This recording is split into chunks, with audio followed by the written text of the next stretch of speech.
Նախորդ տարիներին այդ իրողության մասին խոսացողներին անվանել են դավադրության տեսությունների սիրահարներ, բայց այսօր նույն այդ միջազգային կառույցներ հաստատում են, որ այդ մարդիկ իրավացի էին, երբ որ ասում էին, որ փաստացի բոլոր միջազգային կառույցների այդ մտրակի դերը, որ կատարում էին, դա հանուն ժողովրդավարության չէր, հանուն մեր երջանկության չէր, դա հանուն երկրի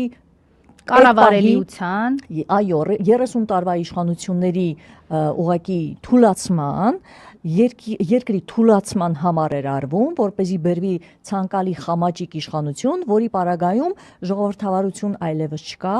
նկատողություն չկա, մտրակի քաղաքականություն չկա, եւ ամեն ինչ փայլուն է եւ բոլորս պարտավոր ենք ժպտալ ոստիկանի դեր այլևս չկա։ Հենց այս լռությամբ են նրանք ապացուցում, որ այն ժամանակվա պայքարը իրենց ժողովրդավարության համար չէր։ Այո, այլ բացարձակապես իրենց շահի, որը փորձում էին թաքցնել իբր հայ ժողովրդին երջանկացնելու քողի ներքո։